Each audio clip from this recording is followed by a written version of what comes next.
Hello everyone, it's me, Felix Valenti, back again. Yeah, after a week of no streams, I've wanted to get back into this and taking a break from Epic Battle Fantasy 3 for a bit from this playthrough. And as we can see here, this is Mechanical Marvels. This is just me, it's something I've wanted to try ever since ever in the back of my mind. This BGM is a bit too loud. I only listened to a few seconds of it. I'm gonna hope it's gonna fit.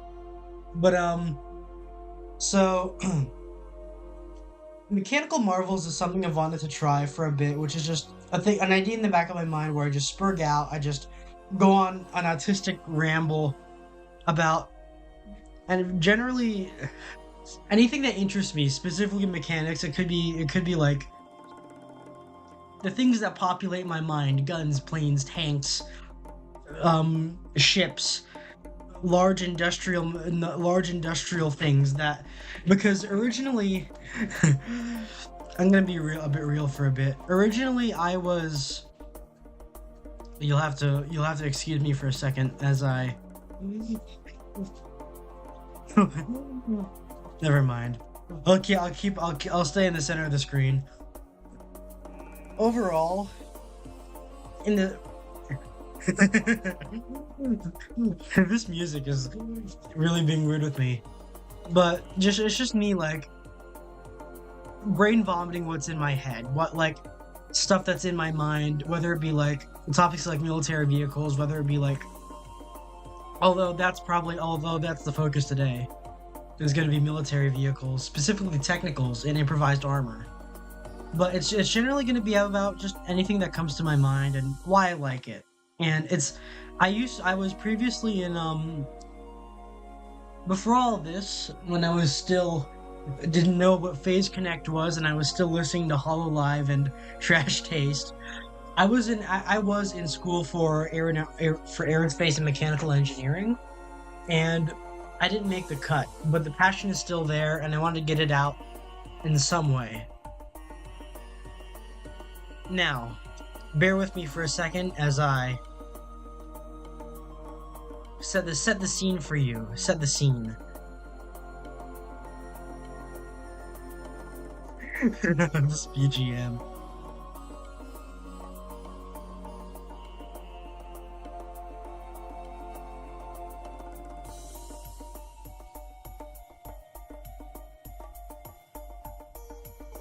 So, say one day you're in school, you meet this most beautiful woman you've ever seen, an exchange student from an unspecified third world global south country.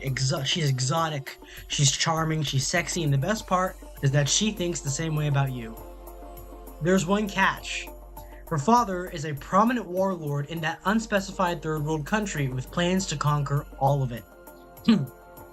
Lucky for you, he thinks you have potential. Yes, you. And even luckier, you're listening into this stream. So you know what he's talking about when you're sitting in the strategy meetings next to like a dozen terrorists on the CIA and Interpol terrorist watch list, when you're originally expecting a vacation with your girlfriend in that unspecified third world country. But here's where we're gonna have fun today. We're gonna make this interesting. So I'm gonna pause. So we're gonna look into this right now. Oh, excuse that. And I know this is just basically just a whole load of tabs, and a lot of it are just Wikipedia articles, but it's probably the best way to... Let's take you on a little history lesson. So, before... Like, as the moment the wheeled vehicle was made as a concept, you had people trying to weaponize it. You had chariots, you had war wagons in like the ancient and medieval times. It's like chariots, like armed chariots were even mentioned in the Bible, like in the Old Testament several times. And once guns were invented and explosives, no different. You had wheeled artillery, you had things like that. You had, and like, I guess my more military spurg inclined viewers would already know what this is. This is the Tachanka. This is a horse-drawn carriage with a machine gun, with a Maxim machine gun, or in In times of the Old West, a similar vehicle would be just a horse-drawn cart or carriage with a Gatling gun on the back.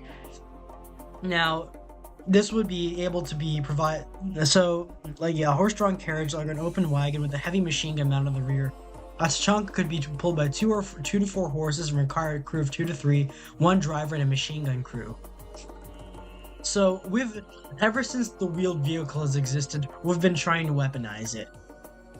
This is just an example, and this was pioneered in Ukraine, and I guess you could see a lot of that mentality still happening today, even without the horses. So,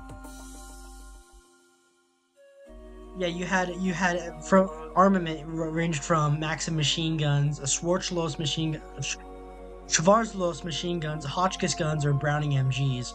Anything of this sort, like this was for its time, early in World War I, early 1900s, late 1800s.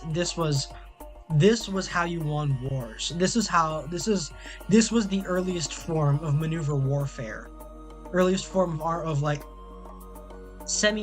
wheeled maneuver warfare, motorized warfare, even without the motor. Horse artillery, you have Portees, you have all that. And that's sort of the start.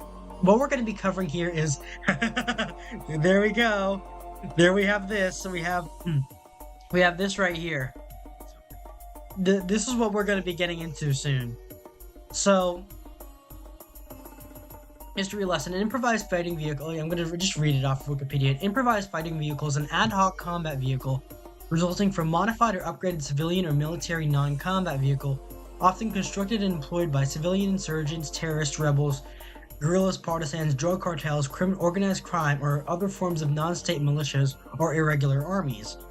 Such modifications usually consist of grafting improvised armor plates or fixed crew-served weapons, such as heavy machine guns, autocannons, or other sort, mounted on the back of a utility vehicle. And this is really and once we're getting into, let's see if we can find it. The first where is that? Nope, that's not. That's the Here we go. So I got a lot of phlegm in my throat. This was so. Hold on. Let me go on something for a little bit.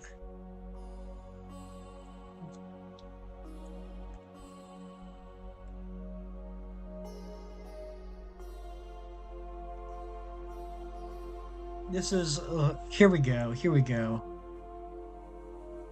The Sims motor war car, like right here. This is the motor. This was the origin. This was the original. You had this guy. It's barely even a car. This is just a four-wheeled bicycle, and it already has a Maxim machine gun on the front. People have been trying to weaponize cars since before the Model T was invented. This is 1899, and same inventor. This was the armored war. This was the motor war car, and you can see similar armament. There's just a big bathtub on wheels, as it was. Some sources mention a single QF 1-pounder pom-pom, which is also basically like a giant Maxim gun that fired 1-pound shells. I think that was the first autocannon, and this was like many things in war. The British invented it because they needed to fight a lot of wars because all their colonies were kept trying to leave because we didn't want to be there. Sorry, Wellington. It's just not fun being in part of the British Empire. And so these guys built a lot of these in order to keep their current colonies. Well, I'm just making that joke. It was probably just on the onset of World War I. South Africa. This was originally built for the Boer War. It was trying to keep the original South African settlers from seceding. It was Crystal Palace, and it was Sims motor war car, and as you can see, ironically, it's like I described it. It's just an armored bathtub on wheels with a gun. This will be a common theme throughout a lot of improvised fighting vehicles that we see. And improvised vehicle armor, the the shape has evolved. It's become recognizable as a car. This is a Denmark. For the Danish resistance movement against the Nazis. Was improvised with that. And something I wanted to look at originally. This was the improvised. This is the right. Let me try and find it. Come on.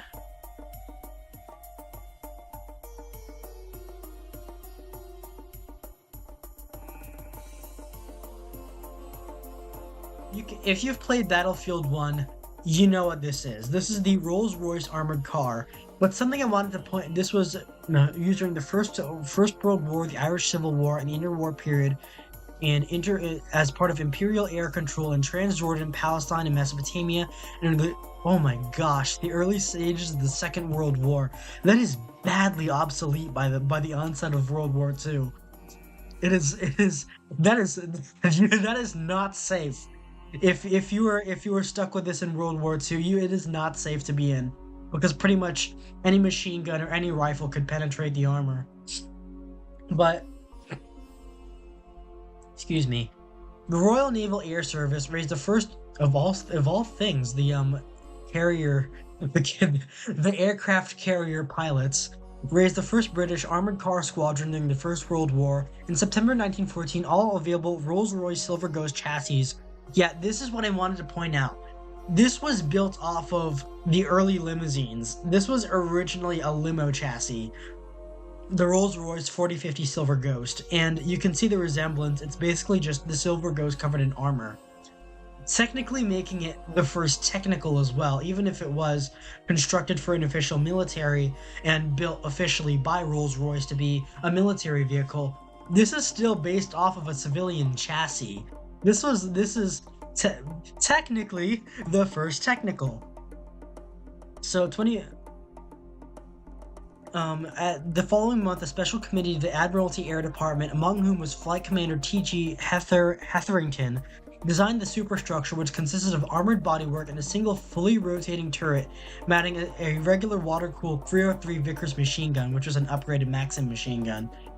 And these vehicles, like I said, if you've played Battlefield 1, you are intimate with this thing. Yeah, and this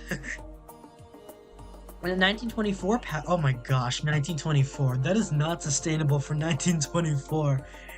In 1940, for the new, this is these were used up until World War II, even though I think these were not safe to be used during World War II because of how thin the armor was. The big fella in the fighting second. 2 of 13 Rolls-Royce armored cars used during the Irish Civil War, the fighting second, and the big fella. This was, you can see just how primitive these were, and yet the idea of just you take a big enough car, put a gun on it, and there you have a capable fighting vehicle for its time. Hold on, let me open chat on my phone.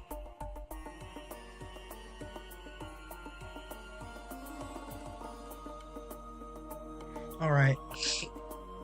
So we have this, and 6 RNAS Rolls-Royce squadron form with 12 vehicles each. That is unheard of for an armor or a light armor or a mechanized infantry squadron today. This is, I guess, because they were so few of them. Oh yeah, Lawrence of Arabia used a squadron in his operations against the Turkish forces. He called the unit of 9 armored Rolls-Royces more valuable than rubies in helping win his revolt in the desert, the revolt in the desert was a British-sponsored Arab War of Independence against the Ottoman Empire, which was Turkey at the time. And these helped win those wars because not enough people were using armored cars at the time. These were basically unheard of. Everyone was using horses or cavalry. This was developed alongside the tank, alongside World War I tanks. These weren't even these were barely this was a new idea at the time. I was going off again about how wagons and all of that were basically everyone's been trying to weaponize vehicles since the start, but I guess, but word travels slow, and dogma, or at the time, or military dogma always stifles innovation, which is dangerous to be on the opposing side of. When your enemy is more willing to put more, that's like, and they're more willing to improvise, they're more willing to play loose with the rules, or they're more willing to do research, do the engineering, do the development required to be able to deploy weapons like these. And yet a lot of the, even in current day, even with, you have all these companies like Lockheed Martin and General Dynamics, they're still like, yeah, they might be pushing the envelope, but a lot of the doctrine in the actual militaries themselves has been the same since it was invented. They haven't changed it, they haven't done research on it until, and generally the field, the military, the battlefield is where these concepts get tested, and to see which wins and which loses, and which win and which loses. In the Irish Civil War, 13 Rolls-Royce armored cars were given to the Irish Free State government by the British government to fight the Irish Republican Army. They were a major advantage to the Free State in street fighting and protecting convoys against guerrilla attacks, and played a vital role in the retaking of Cork and Waterford. Despite continued maintenance problems and a poor reaction to Irish weather, they continued in service until, 1944, being withdrawn once new tires became unobtainable. At the outbreak of the Second World War, 76 vehicles, they needed to this was basically just, like I said, this was a limo that they armored. This was one of these that they put armor on. This is not sustainable at the time, modern conflict, which surprises me that they lasted this long. They were used in operations in the Western Desert, in Iraq and Syria.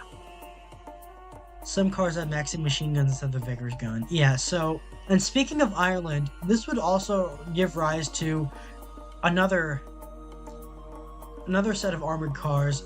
This would, well, not necessarily Ireland, but during the invasion crisis 1940-1941, this was like during Operation Sea Lion, when the Nazis were saying, we might have a shot at invading Britain, we might have a shot at getting over there, and Britain was woefully unprepared for a proper land invasion by Nazi Germany.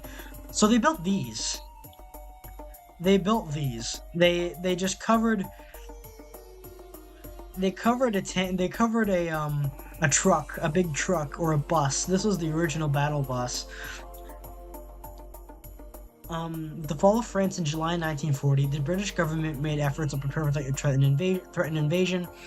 One problem was the defense of the airfields against airborne troops. An ideal solution for protecting the open space of an airfield was to use tanks and armored cars. However, the British Army lacked heavy equipment, having abandoned much of it during the evacuation of Dunkirk, which I'm sure a lot of people know if you've studied your World War II history. It's very famous. So they needed to really improvise. So the Bison was an invention of Charles Bernard Matthews, who was the director of Concrete Limited. I guess, yeah, that's par for the course. At this time, there were many attempts to improvise armored vehicles, but Matthews had the resource and experience to take a professional approach. This was professional back then. Excuse me.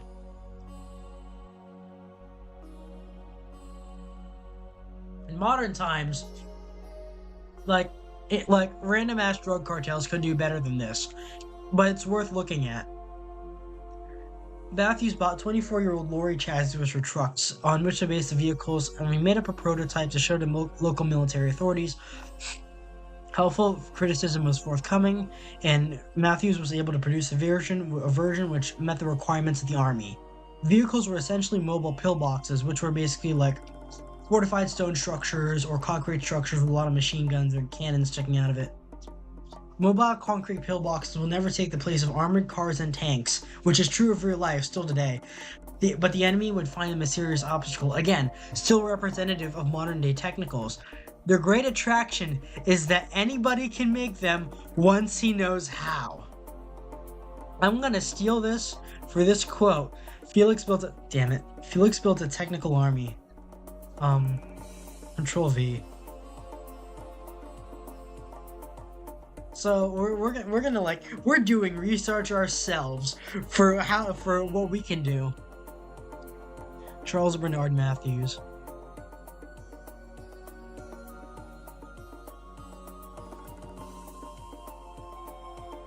Let's get the full quote because this is cool. That is cool. Matthews Company trademark, and then and the company name today was a bison, which became the generic label for any of these vehicles. They would resemble a I guess the truck would resemble a bison.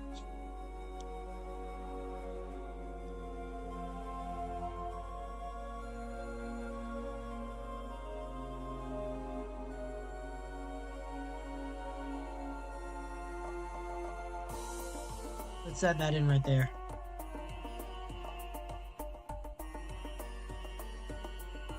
Actually, you know what?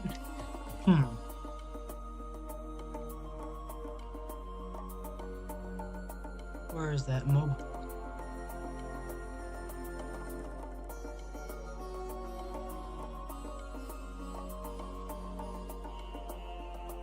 Let's get that quote in, and because I thought it would be useful. It's very representative of what technicals are. Charles Bernard Matthews.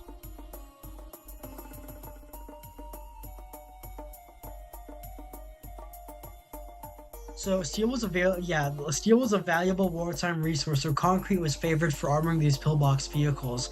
Any available lorry chassis was used, although the weight of the concrete meant only the heaviest of chassis were suitable. The existence of these mobile pillboxes received significant publicity at the time. They were briefly detailed in the Times and at greater length in Commercial Motor magazine.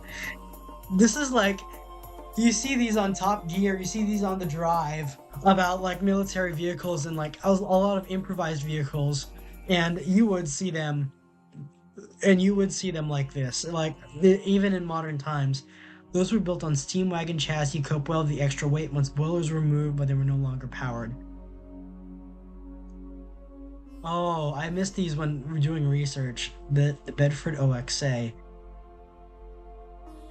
And this was a similar version. This is closer to our modern conception of what a technical is, because you have a pickup truck and you have a machine gun on the back, and that is basically the definition of a modern day technical. The Armadillo was an extemporized, I'm not familiar with what that word means, improvised armored fighting vehicle produced in Britain during the invasion crisis. Based on a standard lorry chassis, it would comprise a wooden fighting compartment protected by a layer of gravel. So they're just lining it with sandbags, but it's internal, and a driver's cab protected by mild steel plates, or is that milled steel plates? Armadillos were used by the RAF regiment, again, this would have been their military police vehicles, to protect aerodromes and by the Home Guard. Leaf steering suspension, main armament, 37mm gun. Okay, there's no picture disclosed. The COW 37mm gun was a British automatic cannon developed during the First World War and as a large caliber aircraft weapon. So, well, the ones that we see here, I'm pretty sure are Vickers guns, which are Maxim guns. But if 37mm guns could reliably kill tanks at the time, I would trust one of these more than the Rolls-Royce Silver Ghost armored cars. So, and these would have been serious threats to even the tanks in World War II, again, like the Panzers, which were, contrary to popular belief, a lot of the early Panzers, like the Panzer III and Panzer IV, were lightly armored. And so guns like a 37mm autocannon would have been able to penetrate their armor, which means these little pickup trucks with a treehouse on the back would have been serious threats to any invading tanks. The vehicle was a flatbed truck on the back of which was mounted a box-like fighting compartment, which soldiers could stand and fire small arms or use one or two crew-served weapons. Most armadillos were armed with 2 Lewis guns and 3 rifles, so just general light machine guns and bolt-action rifles. Ooh. In April 1942, a small number of Mark IIIs had their shingle protection replaced with plastic armor, which was not necessarily plastic, but a mixture of bitumen, which is pitch, and granite or similar stone chippings. Hmm. I think these two would still count in the realm of what what would be considered like maybe a technical. Yes, it would. Produced by the Roots Group, the Humber Light Reconnaissance Car was an armored car based on the Humber Super Snipe chassis, as was the Humber Heavy Utility Car. This was this was basically just a civilian car that they covered in armor. Another one. Armament was a boy's anti-tank rifle. That would have been a threat against light tanks and armored cars, and a Bren light machine gun. Only enough had an enclosed turret for the roof of the machine gun. So these were, yeah, these were highly mobile. They were decently well armed for what they're worth. And hold on. A replica built on a postal chief chassis with wooden armor exists in Florida, which is primarily used for reenacting. I love my state. So yeah, the boy's anti-tank rifle, which was a common armament for very light vehicles at the time. And I don't think that one would have counted as a technical. And we have the standard beaverette, which is it's a funny name.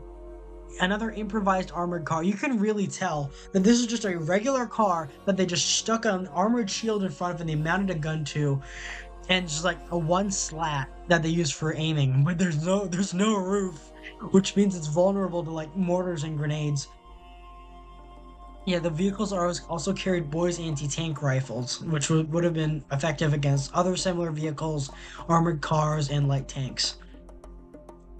So the British probably may have accidentally invented the technical without really calling it a technical, even though I said in terms of the original, just regular civilian car that they put armor and guns on it. And like all good British things, as I guess Top Gear says, it was built in a shed. And so we have also speaking of, there we go, a bit more of a reputable source than Wikipedia. We have the Daimler Guinness armored lorries, which I think were also a British invention. This was also back in 1916, which places that First World War era, and you can tell that it is. 5 built, the first APC, the first improvised armored personnel carrier. The Daimler Guinness armored lorries were a little-known, lightly armored truck series that saw service in Ireland in 1916 during the Easter Rising. This is, of course, an unofficial name, as the lorries were just referred to as an armored lorry, armored car, boilers, or other vague names in primary sources. And so the Easter Rising was an attempt by the Irish Republicans to establish an Irish Republic separate from the United Kingdom. This was also used in Ireland during the Troubles. And so this was meant as an anti-insurgency vehicle against the Irish Republican Army during the Easter Rising.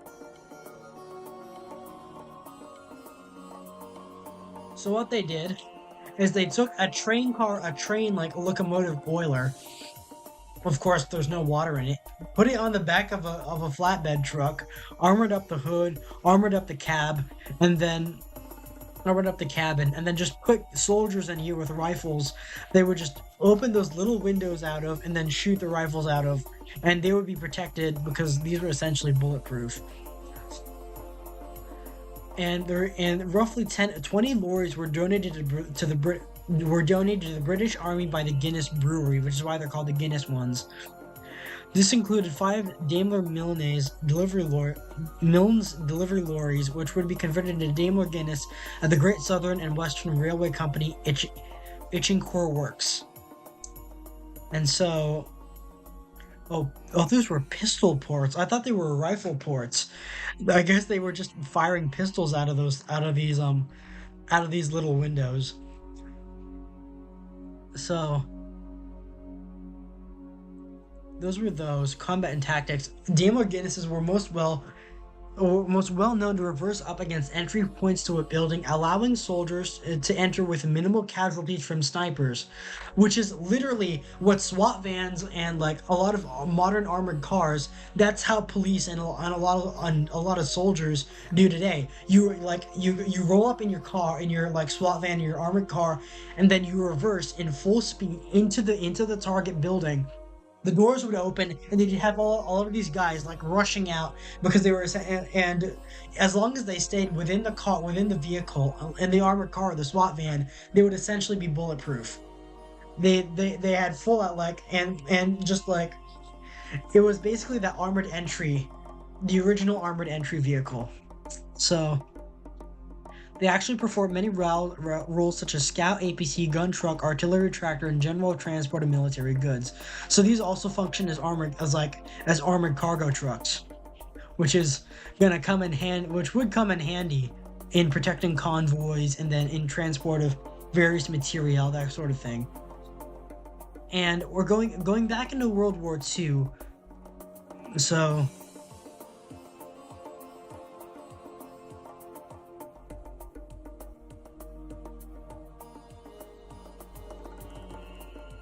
um, and we're going into World War II to look at the oh, I missed one of these. Bedford OXA, which is a similar British improvised armored car for the time. This is the Caboose, Polish for Little Jacob, Polish improvised fighting vehicle built by the Home Army in Warsaw during the Warsaw Uprising during World War II, which is like a Polish rebellion against Nazi Germany at the time in Warsaw. This single vehicle was built in secret to function as an armored car and armored personnel carrier for assaults by the Home Army, where it suffered damage and was abandoned after 2 weeks of service. Well, this was the original. You can see the bullet holes. You can see like where like the armor wasn't. It worked for its time, but it wasn't perfect. And a full-scale replica was built for the original Caboose vehicle survived the wars on display in the Polish Army Museum, while a full-scale replica was built for the Warsaw Uprising Museum and frequently takes part in various open-air festivals and reenactment shows. So this is the replica, and you can see it is the armored bathtub turned upside down, and it looks quite menacing. It looks quite scary, which is, I guess, pretty effective for what it's worth. Like making it scary is. It is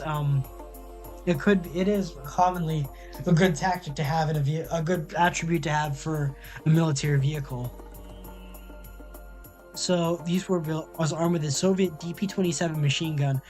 Speaking of Tachanka, this was the original Tachanka gun, and these were also from Rainbow Six, if you played Rainbow Six, and these were also used as machine guns for Soviet tanks during World War II, and I think shortly after as well. An underground-built K-pattern flamethrower.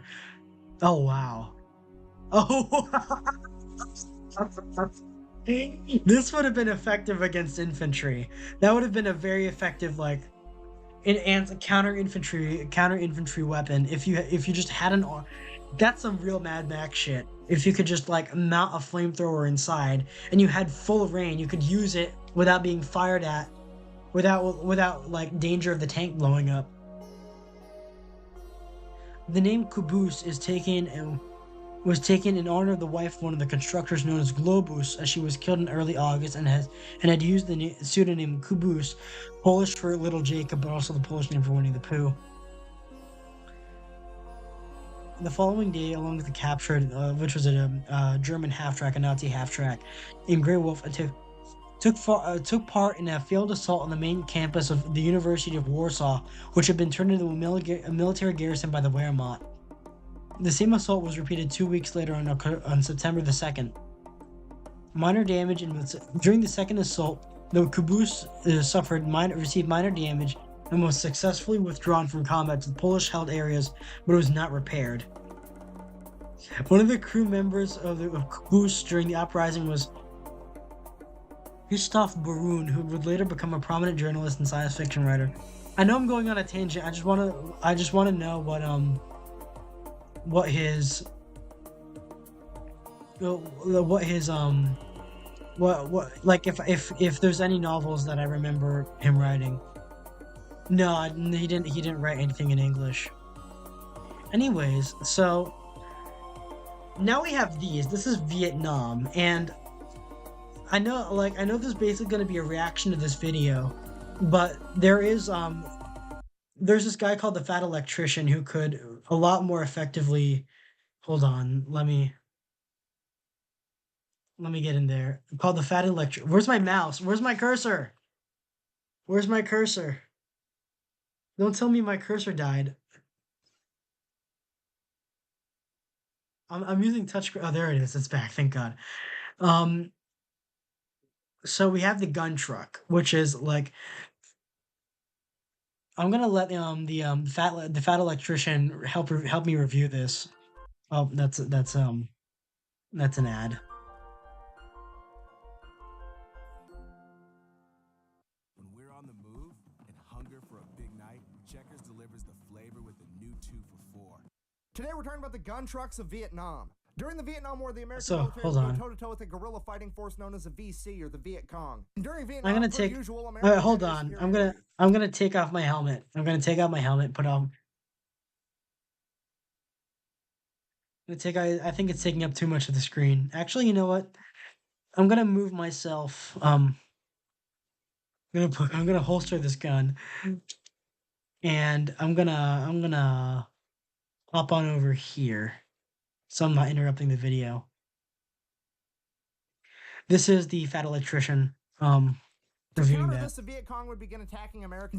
Today we're talking about the gun trucks of Vietnam. During the Vietnam War, the American military would go toe-to-toe with a guerrilla fighting force known as the VC or the Viet Cong. And during Vietnam, per usual, America had air superiority. To counter this, the Viet Cong would begin attacking American supply lines. They would do this by ambushing our convoys. At this point in time, these convoys were very lightly defended, if at all. After these ambushes would prove devastatingly effective, Speaking of this, a random spurg about hold on, about this one, the Cadillac Age Commando, which he's gonna say he hates it, but I really like it because it's kind of like it's American made, but it's not improvised. It is like a legitimate armored car, but it's like kind of like a symbol of the Philippines. If you've seen like the ones covered in wood planks called Free Wi-Fi and Armor of God, this is what they are. And this one, the one shown in the photo, is a Philippine Army Cadillac Age Commando. And Cadillac Gauge, pay attention to that name. That will come up later. That will come up later. the American military would identify the need for the truckers to defend themselves. To do this, they would commission a new weapon of war to be built, the V-100 armored vehicle. But it takes time to design, and then find the lowest bidder, military grade, and then have it. That's the thing. That's with actual military vehicles. They have to go through that long, arduous process. They're afflicted by dogma of the higher ups. You get to see like a lot of like they're gonna demand unnecessary things. The company or the design group making them will demand different things. It's going to be a whole back and forth. With an improvised vehicle, you just take a pickup truck, slap a gun on it, and call it a day. Have it built, and then tested, and then mass-produced and shipped to the war zone. Time that the truckers on the ground did not have. So they did the last thing you would ever want an American to do. They improvised. Bearing in mind that it's never a war crime the first time, and it's always better to ask forgiveness than permission, they began It's a common theme in VTubers too. taking the M35 Deuce and a half and the 5-ton trucks, and they began a process that I can only describe as tactical arts and crafts. Like so, if we were going to if we were going to build our own similar gun truck, we would be using a similar, I guess, civilian platform for this armored vehicle. I know these are military grade, but I'm sure we could find something like a log carrier or I don't know, like a tanker truck. Strip off the equipment that was associated for the civilian duty or the industrial duty, and then just just plop on a lot of armor, a lot of guns, that They sort of would thing. acquire armor plating There we go. and create a heavily fortified machine gun position in the cargo area of these trucks. They would also armor the cab to protect the driver. The chain of command would then authorize them to utilize the M60 machine gun from the back of these fortified machine gunning positions. But that wasn't really So like you're seeing a common theme with Eve of Destruction. It looks like the overall layout is similar to the World War II and World War One, or like Irish Wars, armored vehicles that we saw. Just a big metal box, like you have a truck bed, and that like, you have a truck cab. Then the bed is just a big armored box with firing ports or portholes that you could stick a gun out of and shoot. area of these trucks. They would also armor the cab to protect the driver. The chain of command would And we're seeing, position in like, the cargo of course, turrets have also been a thing here, area but of these trucks. They would turrets are armor also the becoming cab more to protect the popular for driver. use. The chain of command would then authorize them to utilize the M60 machine gun from the back of these fortified machine gunning positions. But that wasn't really enough either. I'm not saying that the E4 Mafia exists, but if it did, that's exactly who they called. Because to gain more firepower, they began the strategic transfer of equipment to alternate locations. Steel, for short. They would acquire weapons like the M250 cal, the Let's take notes, kids. Take notes. M2 Browning, M134 minigun, minigun, M60, and that other sort of thing. exotic unhealthcare utensils. For example, the Eve of Destruction was known for having a dual 50 cal naval turret. This fucking monstrosity. If you don't know much about guns and you're not Take quite notes, sure what kids. Take notes. you're looking at here, that thing will blow out all the birthday candles on your family tree at once. And when the truckers in charge of the Eve of Destruction were asked how they acquired such a weapon, they said, and I quote, "We borrowed it from a Navy ship," when no one was looking. Could you imagine being the Navy guy responsible for that weapon? And you have to explain to your chain of command that you don't know where it went? And if you don't know much about guns, the M60 is a great weapon, but it's something that you would use to kill a bad guy in a forest. The 50 cal, on the other hand, is something that you would use to kill a forest with bad guys in it. I'm trying to tell you that when these guys were conducting a convoy operation and the trees started talking, they turned into a mobile deforestation unit real fucking quick. These guys cleared more vegetation than a fucking forest fire. They wrote the book on the hardened convoy concept. They created concepts like TFF, turn, fix, and fuck. I mean fire. If you're not picking up what I'm putting down, these gun trucks were basically miniature battleships. They would pull up sideways at the enemy, fire a full broadside, and just fucking delete everything in their path. But the day would come that the V-100s would finally arrive, and they fucking sucked. Hey, don't insult my armor of God free Wi-Fi like that. Improvised gun trucks made by the men on the ground would prove vastly superior. It is estimated that 200 to 300 of these trucks were made. But the thing is, like you said, the fact that these improvised vehicles with guns on them proved to be more superior than at least for what they were worth, than the officially designed military grade, officially military grade armored cars, says something about that the guys on the ground often know a lot better than the guys at the top. But the only one to ever make it back to American soil was the Eve of Destruction, where you can now go see it at the Army Transportation Museum in Fort Eustis, Virginia. In conclusion, never make America improvise, or you'll probably end up on the shittier end of a Mad Max type situation. Thanks for watching. I hope you enjoyed it. Merch and other links are I available. did enjoy it, thank you. Anyways, so give me a second. Give me a second. Let's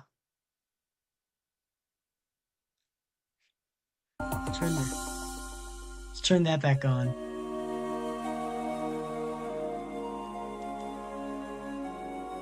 So what notes are we taking?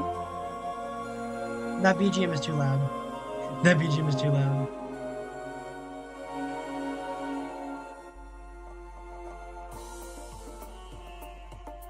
Oh, hold on.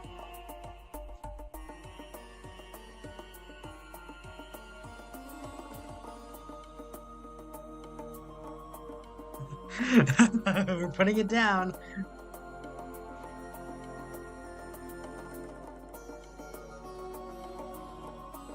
Improvised. Improvise is key.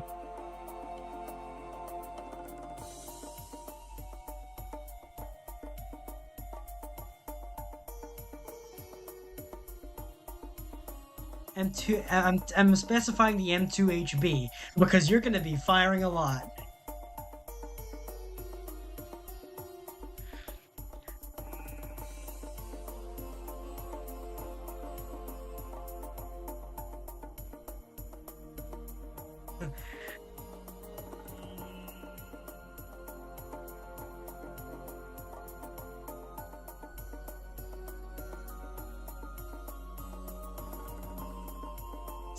So we've got that, and let's look at the because units just kept popping up whenever it seems like not just the British military, but wherever the U.S. military goes, one of these will show up because these were used in Iraq as well.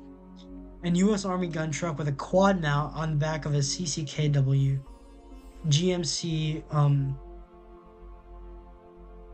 And I didn't look up, but we should probably look up what civilian variants of like. We could go to International Harvester and like look up a similar kind of truck for our theoretical purposes. Yeah, during the Vietnam Wars, the U.S. Army Transportation Corps to ferry supplies from the coastal ports of Quy Nhon and Cam Ranh Bay to inland bases. These convoys were tempting targets for the Viet Cong guerrilla group, for the Viet Cong who often sprung ambushes in remote areas. So, at first they did this with armed jeeps, but these rapidly proved inadequate in the face of improved VC and North Vietnamese People's Army of Vietnam weaponry and tactics. And known as the hardened convoy concept. Anyways, so we have sometimes a grenadier armed with an M79. The armament consists of various combinations of weapons, including M60s, 50 cal machine guns, and M134 miniguns. Anti-aircraft weapons such as the quad mount. If you played War Thunder, you know what that is. 50 cal machine guns were also used until 1969. This would have been the layout. It's just you have your little playground, and like you sit in it and you shoot. And let's add in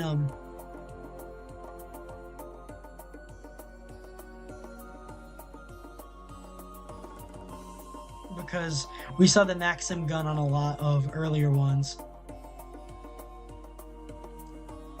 Hold on, what is that? M114. I don't. That's just a Humvee. So I guess those counted as gun trucks, but we won't be looking at Humvees right now. On a Hunter gun truck, Iron Horse, damaged by an IED in Iraq. All the crew members survived. You can see how the engine and the front end is blown apart, but the driver and everyone in the back is fine. For the maintenance, during the Iraq War, the vulnerability of American supply convoys became apparent as soon as March 2003, when a maintenance unit was ambushed in Nasiriyah, which is why we have the Middle Eastern music going on. We have a lot of these show up in the Middle East. 11 soldiers killed and 5 taken prisoner, including Private First Class Jessica Lynch. Not until June 2003, against the post-invasion phase of the war, did the Iraqi insurgents begin attacking convoys with regularity, which led to the reinvention of the gun truck. These are constant. The truck units initially used sandbags and plywood, as outlined in FM 55530, but experienced the same problems as encountered in Vietnam. Let's chop this down.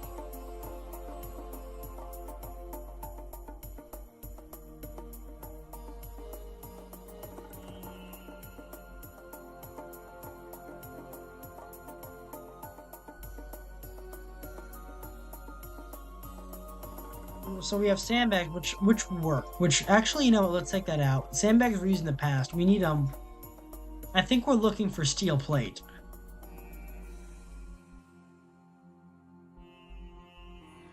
So, minimum requirement for gun truck escort was 2 gun trucks, and each unit experimented with different gun truck designs and procedures. The palletized load systems, those are pretty big, were also converted to gun trucks. Because fully loaded with cargo, they could not keep up with other trucks.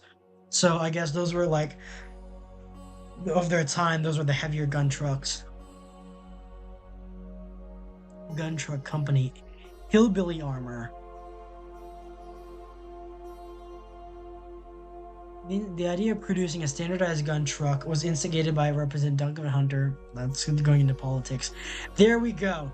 Developed with the help of Vietnam veterans by the Lawrence Livermore National Laboratory, the resulting armored box, nicknamed the Hunter Box, was intended for use on 5-ton trucks. The armor protection was composed of high-grade steel plating.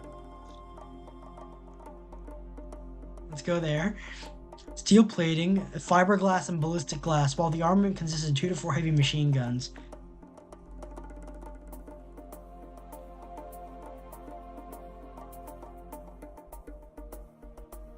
Go into that. Oh, what's going into that?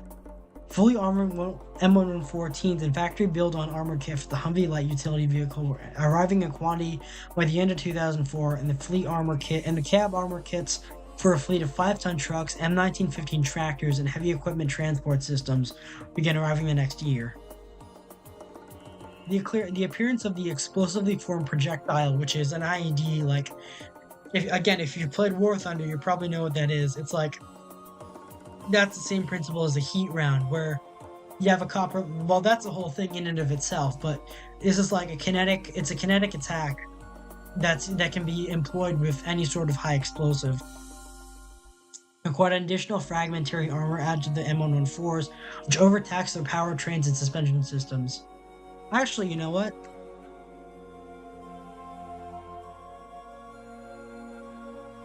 Oh, let's fix that.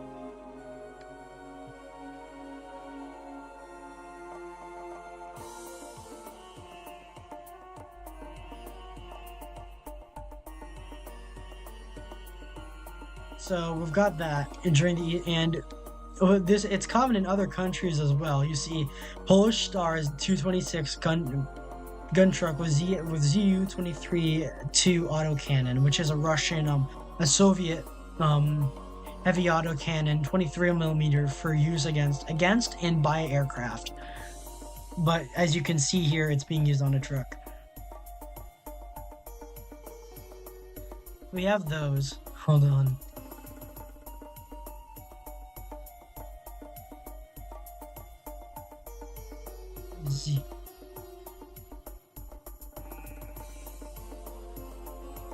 Actually, let's put in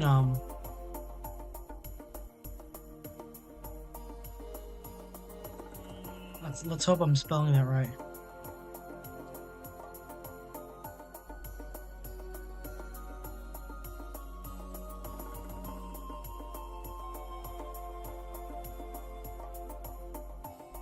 Let's get that right. Just so you know the calibers of what we're putting down. 23mm. I'm not bringing up the anti-tank rifles because those aren't really much in use anymore. Although you will see similar ideal. Well, what's this? Oh, wagon fort. Oh, this is the medieval one. Like I said, they've been doing it since forever. And now we have the gun truck, long tall hawker, personal touch, cruise only, decorated and named Mother's Worry. That's a poetic name. Driver's protection, welded plates, welded or riveted steel plating. Oh, hey, perfect idiot, I'm so sorry. They look like jeepneys. You're Filipino, aren't you? You're Filipino, aren't you? Only Filipinos know what jeepneys are. I feel what your browser will look like when you get more RAM. You can hear my laptop smoking, perfect idiot. You can hear it. But anyways, you see you have the M250 cal. You have these two miniguns, which would have been relatively rare, or I guess hard to acquire at the time, because these were dedicated for use on helicopters and aircraft. Yeah, the Playboy Bunny, which is actually a common U.S. insignia during Vietnam, if you've seen Full Metal Jacket.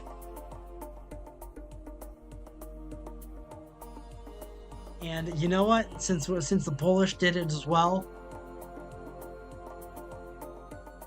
flamethrowers, very ideal against infantry and generally anything soft and not fire resistant. M54 gun truck. You have one of these, and here we go.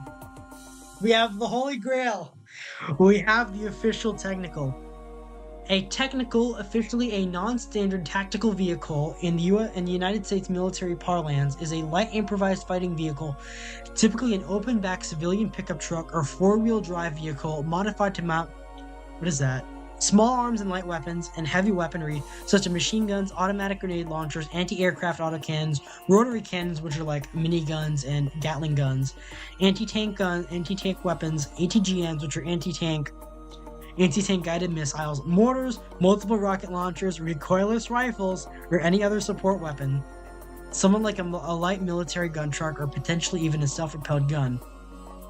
The neologism technical describing such a vehicle was believed to have originated in Somalia during the Somali Civil War in the early 1990s, but these were used like well before then.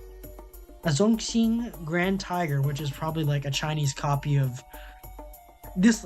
The front end looks like an old Toyota, which it probably is, mounted with an FN mag during the First Libyan Civil War.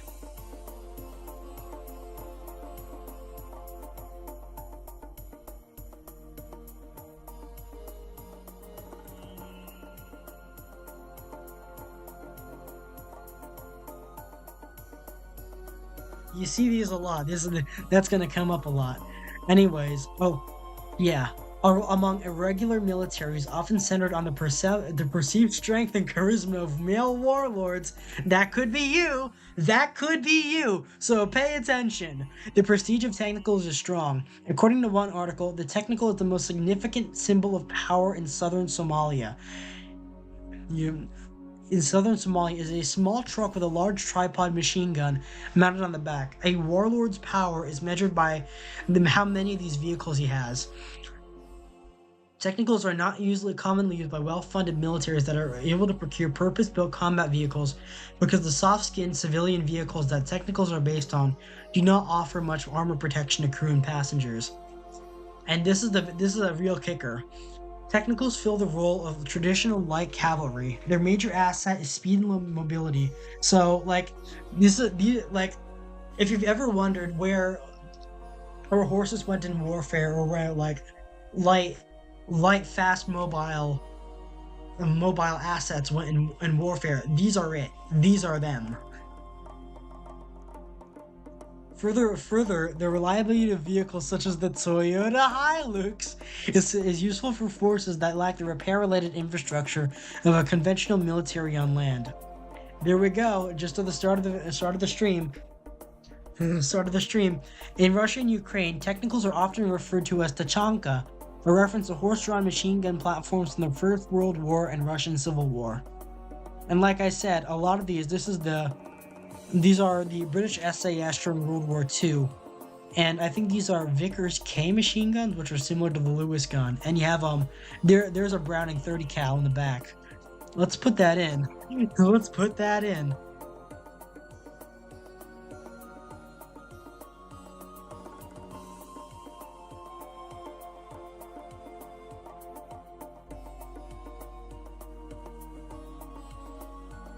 Special Air SAS in North Africa. These are a lot of jeeps, a lot of guns, and a lot of like we said, the British were pioneers in the realm.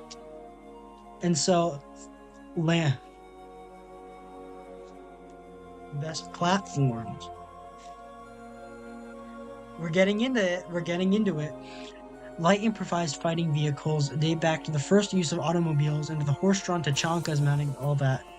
During World War II, various British and Commonwealth units such as the Long Range Desert Group, the No. 1 Demolition Squadron, and the SAS were noted for their exploits in the deserts of Egypt, Libya, and Chad using unarmored motor vehicles often fitted with machine guns.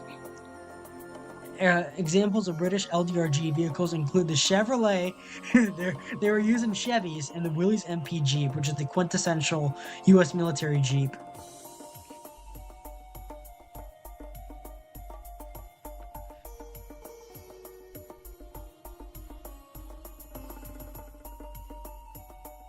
Let's get into that.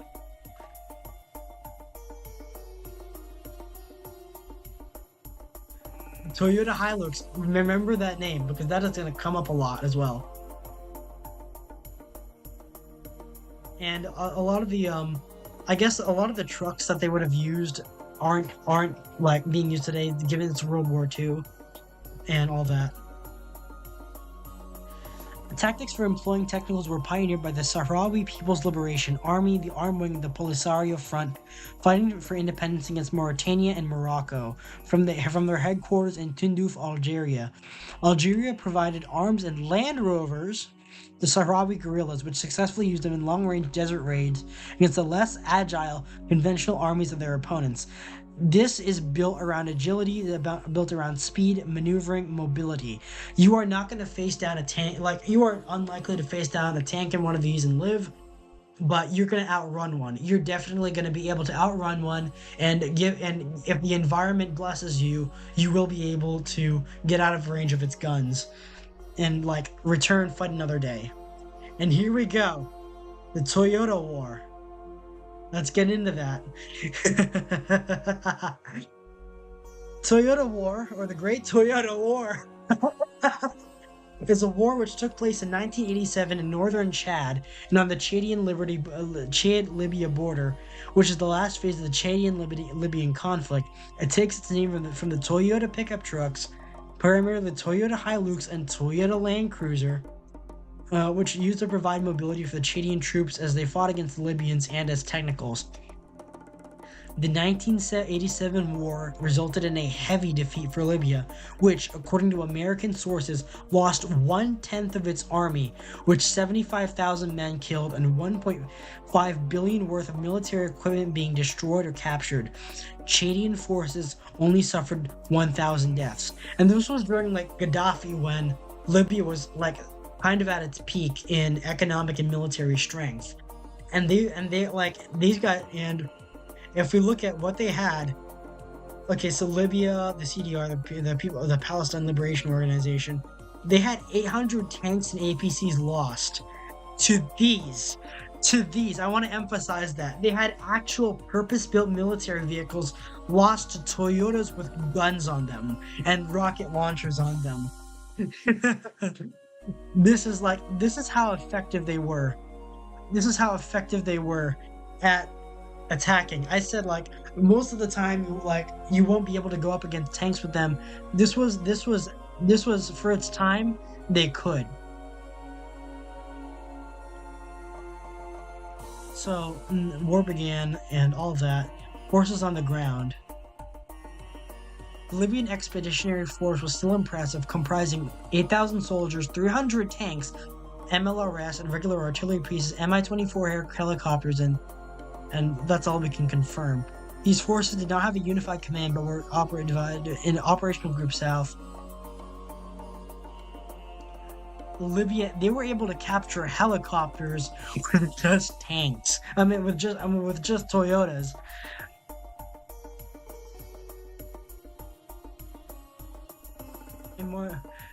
In March 1987, the main Libyan air base of Wadi Doum was captured by Chadian force. I think that's how it's pronounced. Although strongly defended by minefields, 5,000 soldiers, tanks, armored vehicles, and aircraft, Libyan's base fell to a smaller Chadian attacking force led by Jamus. I think that's his or their name spelled, equipped with trucks mounted with machine guns and anti-tank weapons. Observers estimated that in the Chadian victories in the first 3 months of 1987, more than 3,000 Libyan soldiers had been killed, captured, or deserted. Large numbers of tanks, armored personnel carriers, and all that, and helicopters, of all things, were captured or destroyed. In some cases, Libya sent its own aircraft to bomb abandoned Libyan equipment to deny its use to the Chadians. And we have all that, and Habre during a U.S. Stinger anti-aircraft missiles. Let's put that in.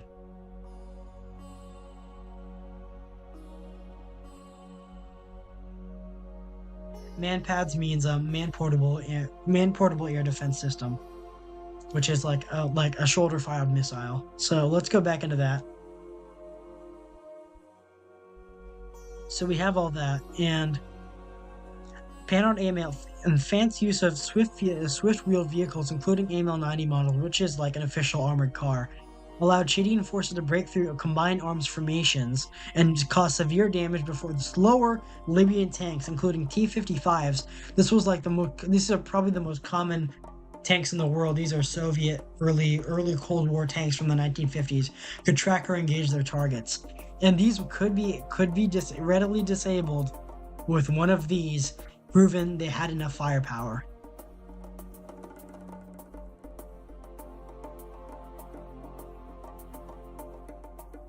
So let's look into where is that?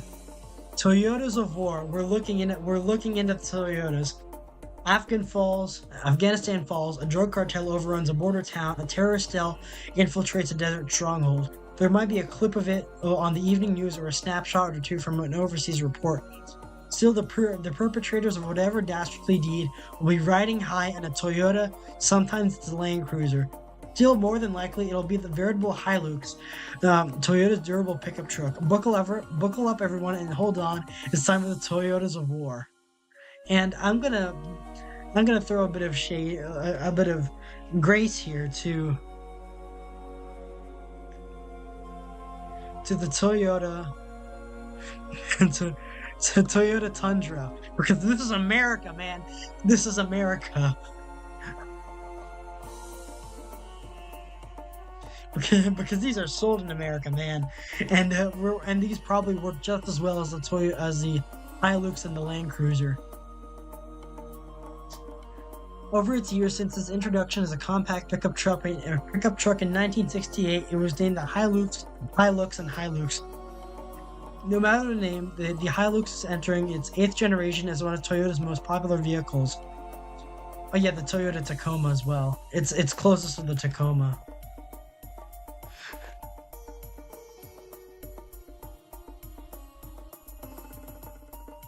Still, it became a popular off-road vehicle known for its ruggedness, simplicity to work on, and fuel efficiency. Since its debut, Toyota has produced over 17 million units.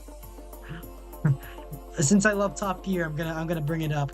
Its reputation as a durable and reliable pickup truck increased over the years until that reputation became synonymous with the truck's lore to the point where it is widely believed to be indestructible. The trio on Top Gear repeatedly abused a 1988 diesel N50 Hilux, only allowing its repairs by tools the truck came with, and despite massive damage, it continued to run. Whistling Diesel subjected a 1989 Hilux to ever-escalated durability tests where it continued to prevail until completely obliterating it during a 10,000-foot drop from a helicopter. Hilux was the first vehicle to travel to the magnetic North Pole. Thanks again to Top Gear. Oh yeah, I remember that episode. That was Hammond took a dog sled while Clarkson and May took the Hilux. A modified trio of Hiluxes became the first 4x4s to reach the geographic South Pole. It was even Marty McFly's dream truck in Back to the Future.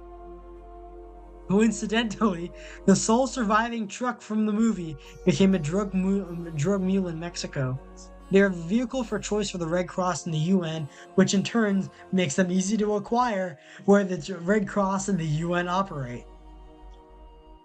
Reporting from the breached doors of the Afghan presidential palace when it was first overrun by the Taliban in 1996, an India Today article commented that the ammunition-laden Toyota Hilux trucks were at the forefront of the invasion.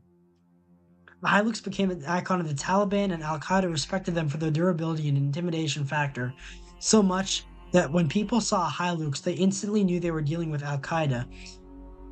In 2021, at the request of the Free Syrian Army and Syrian National Coalition, the U.S. State Department sent dozens of Toyota trucks to mount to the rebels as part of a non-lethal, quote-unquote, non-lethal aid package. Non-standard tactical vehicles, and so this is the original Land Cruiser that it was used for.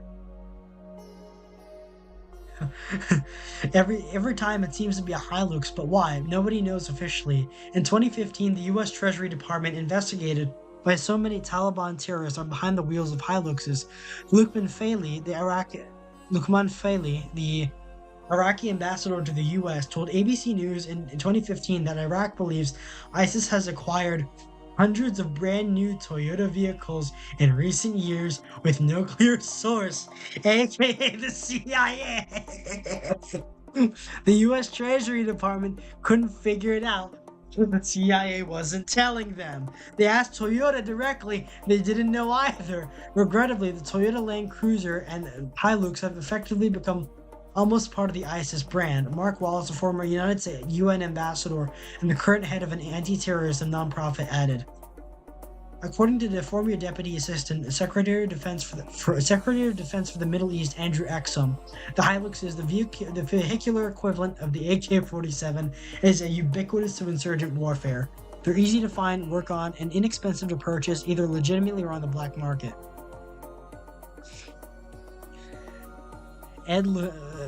Public policy comms for Toyota. Ed Lewis says that Toyota has a strict policy to not sell vehicles to potential purchasers who may use or modify them for paramilitary or terrorist activities.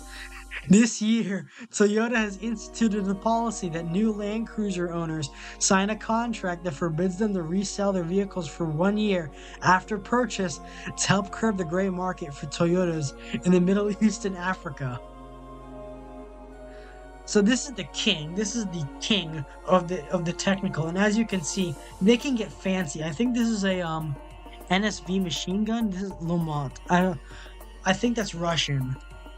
Ironically enough, that's Russian. A Russian concept vehicle and a Hilux, and I think this is a PKM or an NSV. Oh gosh, excuse me. I need to step away for a second. I'm getting a call on my phone, guys. Please bear with me.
Excuse me, that was my dad. He was calling. Anyway, so we're gonna look at this. We're gonna look at the war in Darfur, which was also justice and equality movement became fighting against the rebel which they accused of oppressing Darfur's non-Arab population. This is in Sudan, which is in Africa. And so, this is the Land Cruiser War. It's pretty dark about what happened here. But we're here to look at both sides said Land Cruisers were used in the battle. Toyota Land Cruiser, and we can see, I think, that's clearly a Toyota. You can just see the logo.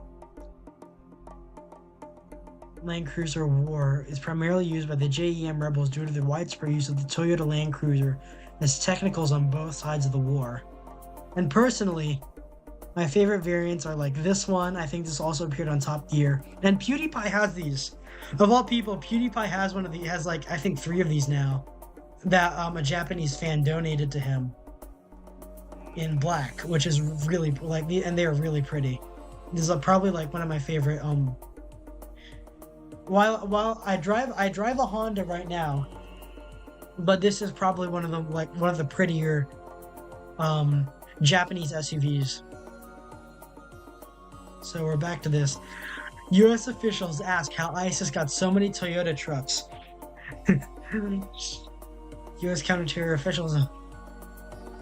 We've already covered this. This is what is that? Again, the Zu-23-2, which is a Soviet autocannon.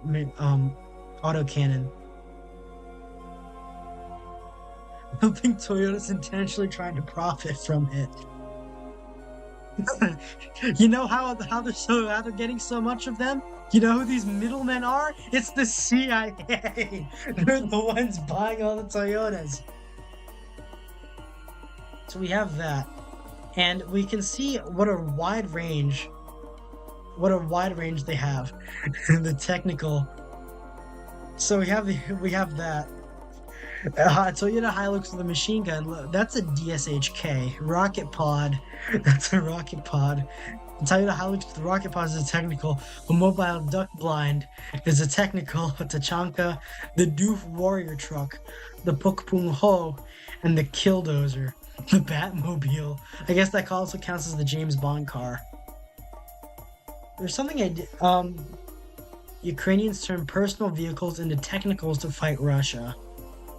That's the AT-3 Sagar, right? I think I'm trying to remember the name of that rocket launcher.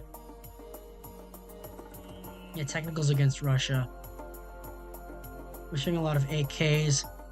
Spray paint a car for Ukrainian soldiers. That's an MLRS.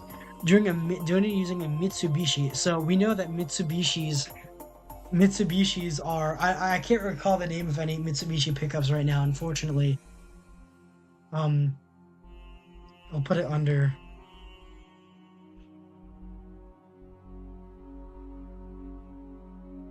But that's an MLRS system, and that takes a lot. That would put a lot of stress on the chassis. And here we have Taliban soldiers armed with U.S.-made Stinger missiles are in a truck in Kandahar on December 30, 1999. U.S. troops load modified pickup trucks onto a C-17. Delta Force, a Tier 1 special unit. That's the U.S. Army. Those are the premier special forces unit of the U.S. Army. Looked at ordinary Toyotas but were outfitted with smoke grenades, radios, and bulletproof windows. So we've got all of that. And the myth of the so-called technical. Actually, technical military vehicle. Let's go back to this. This is what we see. And, oh my gosh. Oh my gosh. I'm gonna look at, this wasn't part of what I was intending to look at. We're gonna, a Toyota truck with a massive Gatling gun that fires 6,000 rounds a minute has surfaced in Yemen. This is a Vulcan 20mm. This is on the F-16, the F-22, the F-15. This is for fighter jets. This is normally put on like, hold on.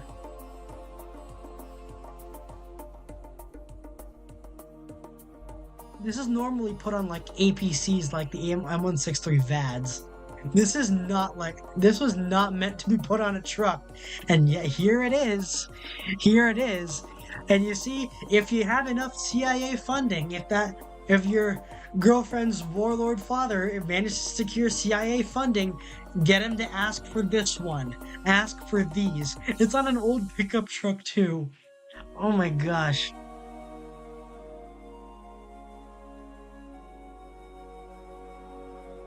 Hold on, let's put that down.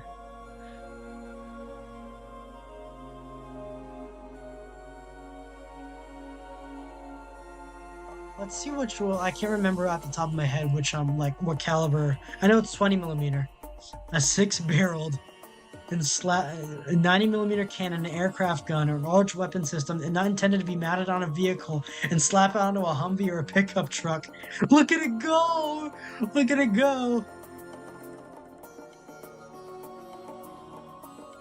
It's not the first. Vulcan cannon is being mounted on vehicles. Okay, hold on. Houthi rebels in Yemen have technicals mounted with Vulcans. Sorry, is that an? What is that optic? What is that optic right here? What is this optic? I think that's used for like tanks or something. M54 series 5-ton truck. Oh, that's the gun trucks that we saw before. And a Soviet-era BTR 152. So we have one of those BTRs on a BTR. It's normally meant to be on a trailer or on a fighter jet or something like that. M167, I think that's a Vulcan air defense system. Indirect fire. 20x 102mm.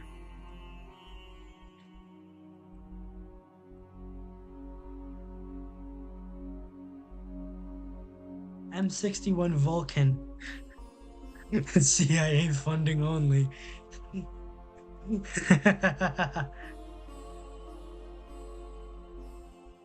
So we have that lot. And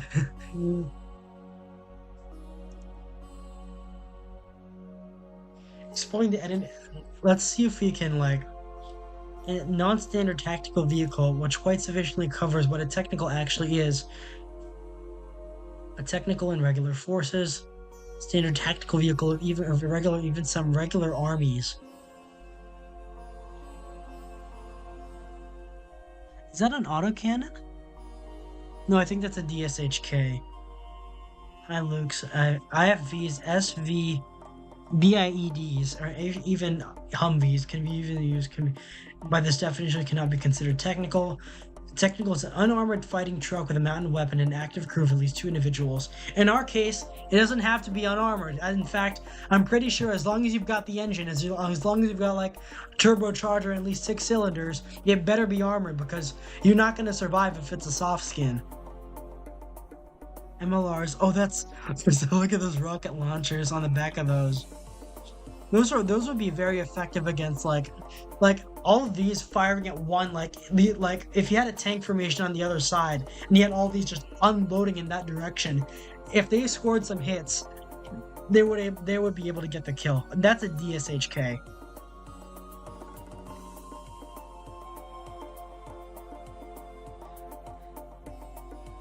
Hold on, let's move some of these.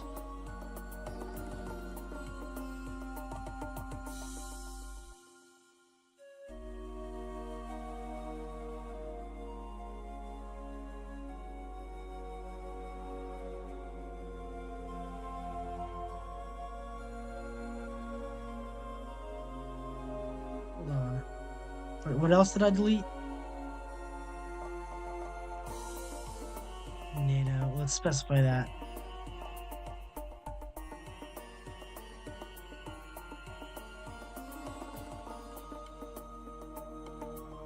Just want to organize that.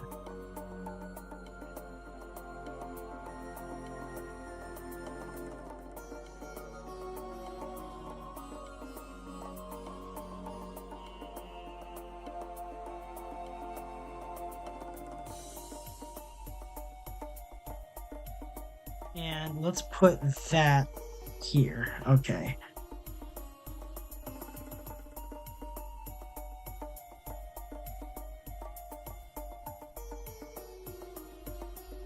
.7x 108, I think.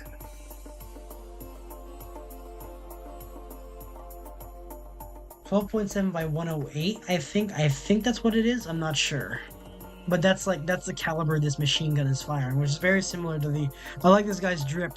He's got my helmet, but in tan. The past GT. Technical. The road to hell. Foreign aid and local economies. Technical with NGOs. Some engineers in the region have been trained by the Russian arms manufacturer Technico. They undertook the task of mounting the weapons on land cruisers. Marin concludes that the company named Technico eventually got anglicized into Technical. The salary report. A group of red shitty technicals. We're going to look at that. A black market industry of Russian expat workers going through African conflicts enrich themselves using contacts from back home and their own skills. This is another DSHK. Another DSHK machine gun. And here we are, the Type 1 Technical. I think this is the KPV. Thousands built. Liberia, ISIS, Iran, the US, the Soviet Union, Somalia, I think this is Sudan, Japan, of course, where it all comes from. That's Chad, that's Liberia, that's the Taliban. And like you have all of these, you have all of them. And we're gonna pause the music again. We're gonna look at this. Check out this video. Oh, that's a long video. There's the Bob sample. I was considering bringing it up, but like, let's see if we can get into track vehicles later on.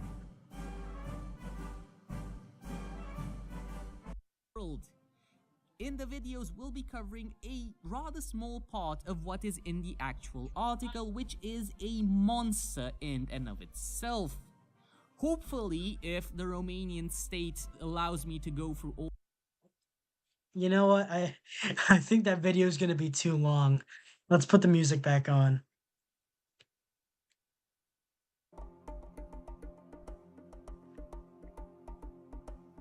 Toyota Land Cruiser J70 series, known as the J70. So all that turbo diesel. That's a lot of that's. We're not gonna go into the hardcore. Well, this is hardcore autism. That's a pretty Toyota Land Cruiser. I would like one of these. Oh my gosh. This is a massive article. Oh man. I'm mostly looking at the like we're looking for more armaments. There we go. Milan anti. No, we already looked at the Oh my gosh. Shit, this is insane. A troop carrier. Toyota of Gibraltar. Huh. 70 series. That goes into a lot of Indomitable. So the year is 1980. This is the Toyota War. We're going back to that one. And FAP is when FANT. ZPU-1 gun mount was cut off for unknown reason, left abandoned in the desert. Chad received hundreds of Toyota Land Cruiser 70s and Milan anti-tank missiles. Anti-tank guided missiles from missile launchers from France. So let's throw that on. Stinger man pads. Milan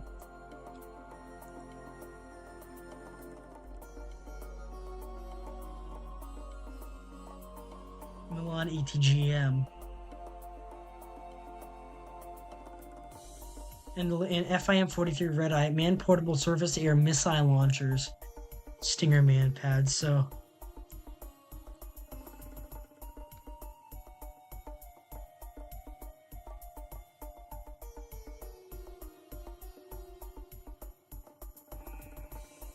Actually, you know what, it's self-explanatory. Man pads, Milan ATGM.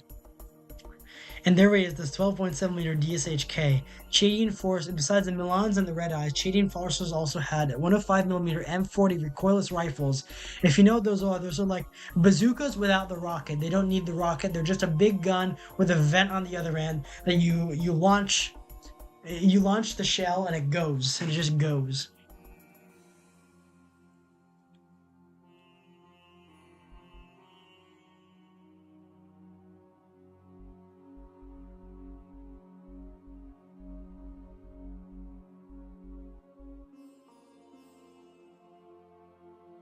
Yeah, let's leave that on. And the Chadian trucks stuck to no fixed formations and no set doctrine. They were easily able to outpace Libyan armor, outflank minefields, and outlast a weary enemy. Chadian Milan teams adopted a shoot and scoot tactic, whereby they drove into an unexpected firing position, fired on enemy vehicles, and were gone before the enemy could even lay their gun on them. The Libyan army had set up defensive lines consisting of dug-in T-55 tanks overwatching minefields. To circumvent these defenses, the Chadian trucks repeatedly flanked around these minefields, utilizing their off-road speed. They enveloped the Libyan armor from both sides and destroyed them at close range. It's the Battle of Fada. So, south of Fada. This is a Soviet APC that was like the fear of NATO at the time, and these were knocked out by a truck with a missile on them. At dawn, they launched a small force to one side of the Libyan camp, causing the Libyans to divert all their force toward that side. They left their rear open for the Chadian armed Toyotas to rush in and swarm the Libyan tanks. Libyan T6, look how heavily armored these are. These were just knocked out by just a regular Toyota with a gun. Libyan T-62s and a BM-21 Grad rocket launcher, that's a Katyusha, knocked out and abandoned in the skirmish near Viakora. 54 tanks and 12 vehicles of the Krub system were all captured at Wadi Dom. and the gross incompetence and negligence of the Libyan troops were illustrated when none of the operators of these SAM launchers bothered to pick up the phone when radar operator Ismail al-Barasi acquired a target at January 14th. Bro, let's hope your girlfriend's father's warlord troops are better than that. That's a lot, yeah. And as you can see, the signature Land Cruiser still forms a large part of Chad's military. Oh, what is this? Type 63 Oh, that's golden. Type 63 rocket launcher. That's like, I think, I don't know what this is normally mounted to. I think maybe it could have been part of a Katyusha system. It could have been. I should have also displayed the Katyusha. Maybe that'll be in part 2. Type 63 rocket launcher.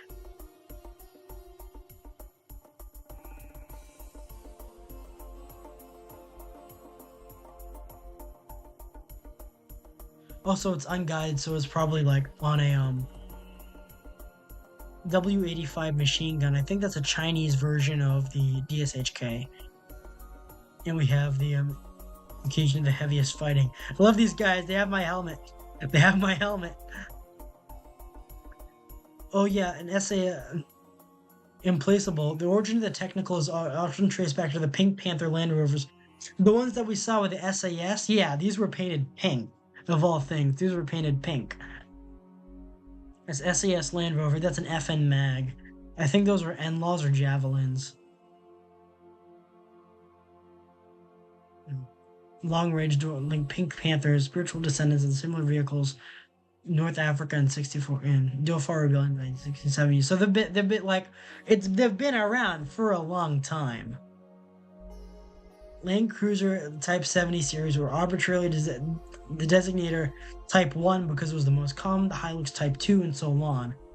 Single heavy machine gun mounted on the bed of a truck may or may not have a gun shield. Gun shields are like, are they necessary all the time? No, but they will protect the gunner. May or may not have a gun shield. The most common weapons are the M2 HP Browning, which we specified, DSHK, and the 14.5mm KPV, which is a Soviet light autocannon.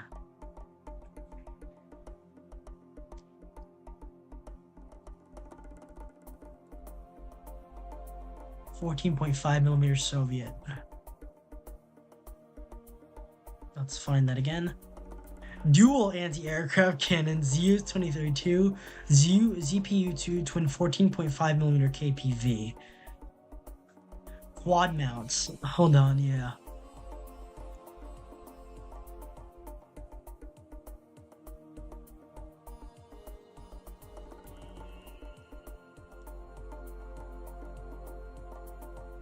Quad mounts.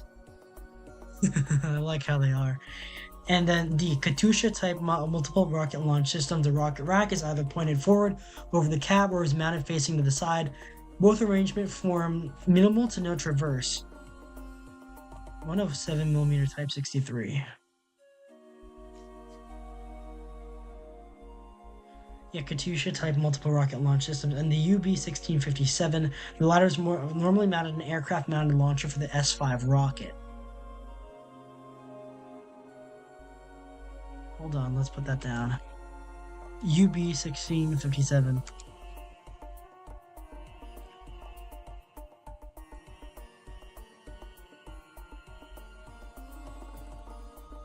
Recoilless rifle mounted in the bed of the truck.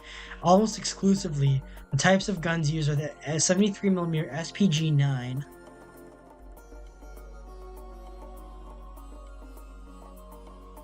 Hold on. SPG-9.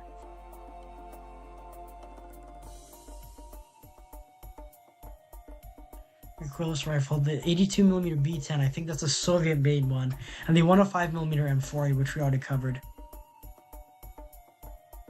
Let's copy in. I love how it just says flamethrower, and we're over specifying the weapons on these.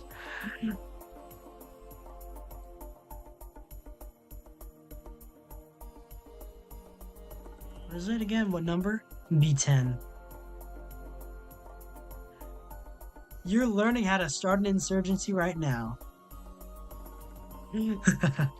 Miscellaneous types for any armament that do not fit in the above categories, not limited to mortars, grenade launchers, singular 20, 23mm cannons, and larger caliber cannons. The choice of automatic anti-aircraft gun as a primary weapon of technicals stemmed back to the Lebanese Civil War and came about because of several reasons. My throat is dry. Oh, we have someone in chat. Hello. Who are you? The worker Molotov cocked enemy. This fighters was fighting the urban environment. Enemies would hold out in buildings and ruins and fire down on men and vehicles. A Molotov or a cocktail or a grenade dropped out of a window could be sufficient to disable a tank. Tanks and other conventional armored vehicles, on top of being cumbersome, could not elevate their guns high enough to return fire.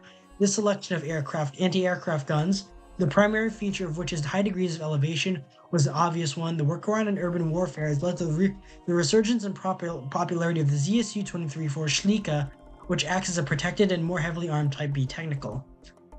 The other reasons of the choice of anti-aircraft guns is that they are primarily used against soft targets, people, and trucks, so the trade-off of power for high rate of fire allows unskilled operators to spray and pray.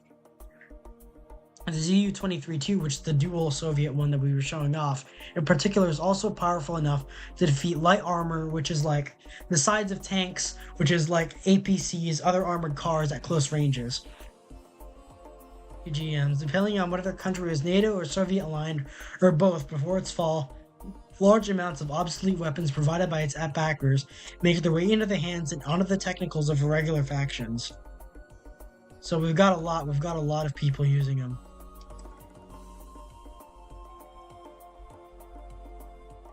FIM-92 Stingers, so we already covered those. Liberia. Medicines Sans Frontieres. The doctors. It's a Doctors Without Borders truck that they put a KPV machine gun on. Look at that. These fighters have none too concerned with war crimes. These fighters have liberated a Doctors Without Borders truck and converted it into a technical. They're still retaining the pseudo-Red Cross markings, Monrovia, Liberia, during the first Liberian Civil War. The U.S. to Liberia, a lot of land cruisers. Yeah, Sudan, we covered that. DSHK, same as the previous picture. That is really nice camouflage. I would like that. I like that camouflage. ZPU-22, it's a 7.62mm Type 80, which is a copy of the PKM. Let's cover that. It's a PKM.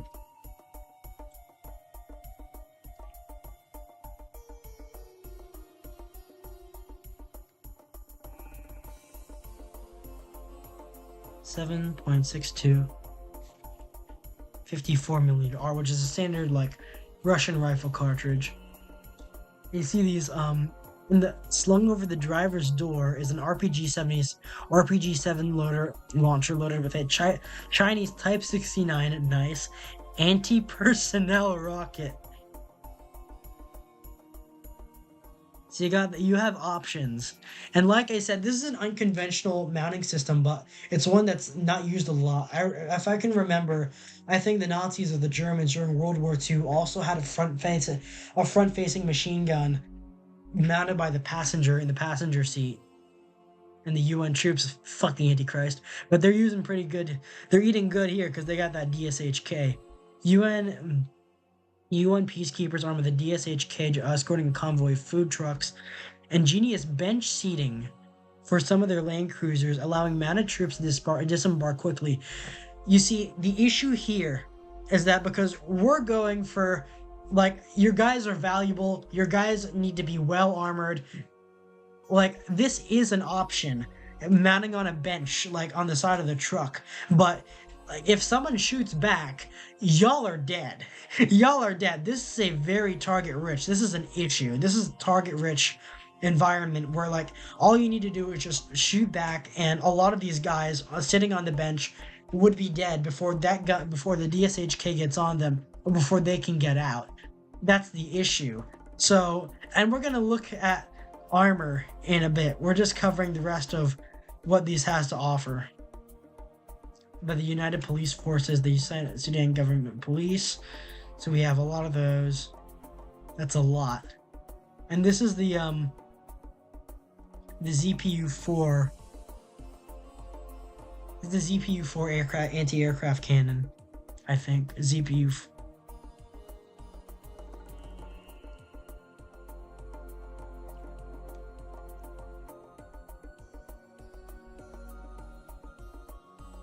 Armor. And you know what? Let's be nice to these warlords men by giving them let's give them a parasol. Well, we say armor, but let's do engine snorkels, which would be good for crossing rivers. Let's be nice, because a lot of the indefatigable I can't say that. I don't know how to say that. I don't know how to pronounce that word. This is in Somalia. M40 recoilless rifle. This is just this is the recoilless rifle. This is just a bazooka with without the rocket. It just flies out the other end and hits the target. Ooh, SGM type 53 machine gun. That is an ugly camouflage. Ragtag Parade. I think that's a bazooka. I think that's an original M20 Super Bazooka in there. And you can see that guy has like a Yugoslavian rifle. Ooh! We hit the mother load, boys. We hit it. This is what we're looking for. This is normally mounted on helicopters, to be clear. UB is 1657 UMP rocket pod. UB 1657. Yeah, this is not just a rocket launcher, it's a rocket pod. S5 helicopter rocket pod. Let's elaborate that. HK-21 light machine gun mounted on the front of the passenger seat. HK-21. Oh, those are really nice. Those are made by HK, which is a big German arms company. They're pretty. They're on the ass side now. But they were still cool back then.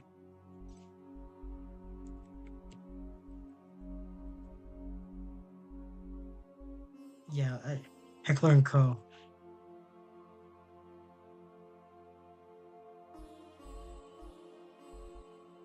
NATO pattern, so it's 308. A lot of that will come up. Ooh, the same truck exactly a month later. Look how this looks. He looks like the guy Seth uses. This is in Somalia, I think. Yeah, Somalia. Look how happy he is. If that's the same guy, he's really happy with his truck. And you'll be happy with your truck too. These were used during the Black Hawk Down incident against US troops. Amisom standing camp for a refugee camp in Somalia. So you have a lot of those. ZPU-1 of the KPV machine gun, AKM and RPG-7. Soviet Special Forces with a this is the Spetsnaz with the Type 1A, Manic 12 ESHK, AGS-17 30mm grenade launcher. Let's put that down. That will be highly effective against infantry.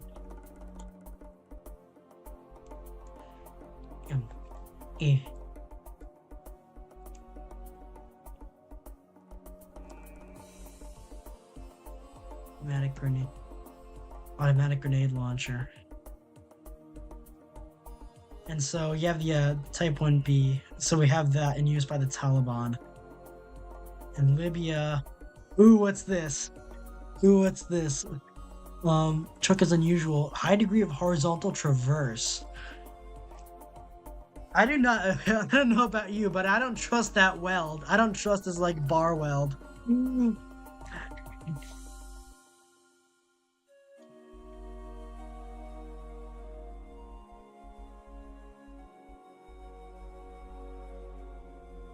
full traverse weapon options, and we have the Type 63 rocket launchers, like we saw those. This is the S5 rocket that they're launching. And what is that? SAKR RL4. What's that? Oh, that's from that's a rocket. That's a that's from a Katusha. SAKR RL4.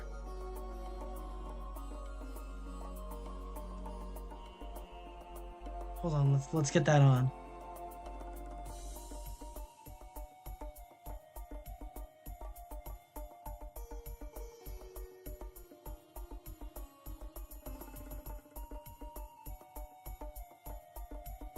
Oh. Imagine this thing just fire, like, you're not supposed, like, these aren't supposed to be fired while moving, but imagine just like you're just sitting in between these guys, and there's just this giant gun barrel in between you and the driver, and it just fires. I think none of them are wearing ear protection. All of them are deaf. All of them are deaf. A Libyan rebel machine, technical. Eagle, 9K39 Eagle S surface-to-air missile launchers. Those are other SAMs. 9K38.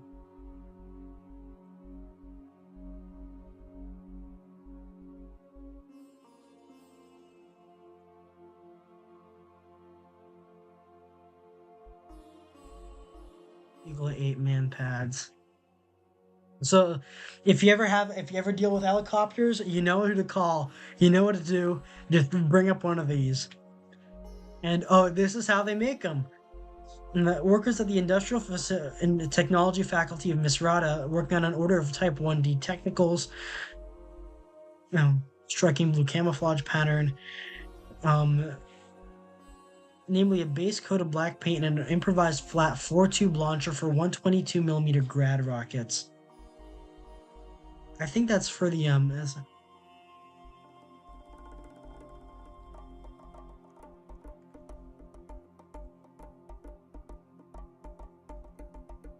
grad. I'm pretty sure that's the same. It's a similar kind of weapon. Oh. That's nice. That's nice. Here we have a tank gun. Now this is from an armored car, but this is you see the journal just there. This tanks trucks like these are not designed to be I'm not sure if the chassis can handle it, but if it can, Godspeed.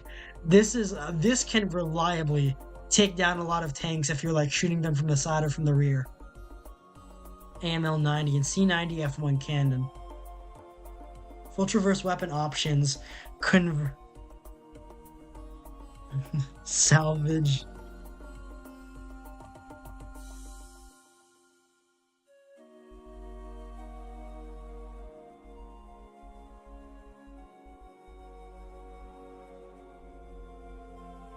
Let's find that. C90 F1. Excuse me, guys. I'm gonna have to end stream.